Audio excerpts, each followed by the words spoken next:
शेतकऱ्यांनी आपल्या उन्हाची तीव्रता वाढल्याच्या नंतर उष्णतेपासून स्वतःची काळजी घ्यावी म्हणून ही एक अंदाज लक्षात घ्यायचा. आजपासूनचा परत एक शेतकऱ्यासाठी खास करून अंदाज देत आहे, कारण की राज्यामध्ये आता जवळपास 10-12 दिवस झाले अवकाळी पावसानं धुमाकूळ घातला आहे. सगळीकडे वाऱ्या विजाचे पाऊस यायला. मग आता इथून पुढं काय घडणार आहे म्हणून हा अंदाज लक्षात घ्यायचा.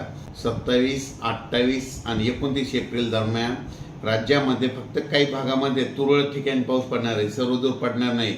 ही अवकाळी पाऊस असतो, सगळीकडे पडत नसतो, म्हणून हा अंदाज लक्षात घ्यायचा. मग 27, 28, 29 दरम्यान सांगायचं झालं तर उत्तर महाराष्ट्राकडे तुरळक भागामध्ये, त्याच्यानंतर मराठवाड्याच्या तुरळक भागामध्ये आणि त्याच्यानंतर पश्चिम विदर्भाच्या तुरळक भागामध्ये पाऊस पडणार आहे म्हणून हा अंदाज लक्षात घ्यायचा. खूप काही मोठा नसणार, फक्त विजेच्या कडकडासह वारं सुटणार आहे म्हणून हा अंदाज लक्षात घ्यायचा. पण त्याच्यानंतर 30 एप्रिलपासून हवामान मात्र कोरडं व्हायला सुरुवात होणार आहे. 30 एप्रिलपासून तर जवळपास 8 दिवस हवामान कोरडं राहणार आहे. उष्णतेची तीव्र लाट येणार आहे. त्याच्यात सर्व शेतकऱ्याला सांगू इच्छितो, उन्हाची तीव्रता वाढत जाणार आहे.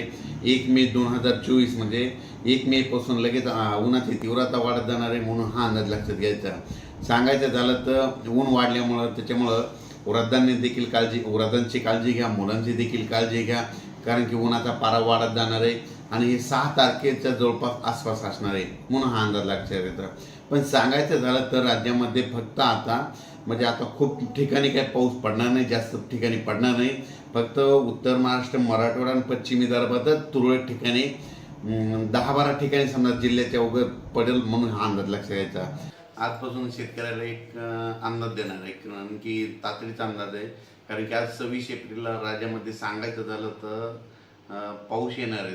तो पाऊस म्हणजे संभाजीनगर जिल्हा, त्याच्यानंतर जालना जिल्हा, त्याच्यानंतर नगर जिल्हा, त्याच्यानंतर लातूर जिल्हा, बीड जिल्हा, त्याच्यानंतर नांदेड जिल्ह्यात तुरळक ठिकाणी, त्याच्यानंतर हिंगोली, यवतमाळ, अकोला, वर्धा, नागपूर, भंडारा, गोंदिया, चंद्रपूर, अमरावती, बुलढाणा जिल्हा तुरळक ठिकाणी आज म्हणजे बऱ्याच ठिकाणी ह्या जिल्ह्यामध्ये अवकाळी पाऊस येणार आहे म्हणून अंदाज लक्षात घ्या.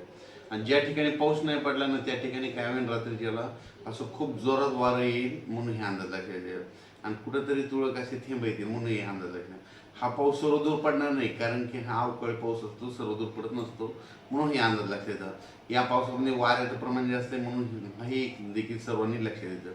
पण राज्यामध्ये आज आहे 26 एप्रिल आणि उद्या 27 एप्रिलला मात्र तो पाऊस काय होईल, लगेच पुन्हा राज्यामध्ये कर्नाटक आणि आंध्र प्रदेश त्या राज्यात पडणार असल्यामुळे त्याच्यामुळे काय होईल, त्याच्या सीमालगत म्हणजे कोल्हापूर जिल्हा, सांगली जिल्हा, सांगली जिल्हा, धाराशिव, लातूर, त्याच्यानंतर नांदेड जिल्हा, त्याच्यानंतर यवतमाळ ह्या म्हणजे भागाकडे परत उद्याच्याला 27 तारखेला पुन्हा पाऊस सुरू होईल. पण तो पाऊस म्हणजे जास्त सर्वदूर पडणार नाही, फक्त अवकाळी स्वरूपात असणार आहे म्हणून हा अंदाज लक्षात येतात.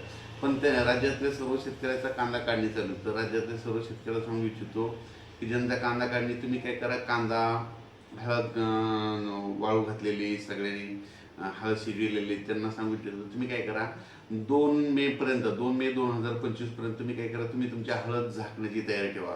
कारण की राज्यामध्ये 3 मे पासून तर 3, 4, 5, 6, 7 मे पर्यंत राज्यात परत जरा चांगलं खराब वातावरण म्हणजे याच्यापेक्षा जास्त खराब वातावरण होणार आहे. वारं अवकाळी पावसाची शक्यता आहे म्हणून अंदाज लागेल. म्हणजे राज्यामध्ये 3 मे ते 6 मेच्या दरम्यान परत अवकाळीचं सावट आहे म्हणून हे लक्षात येतं.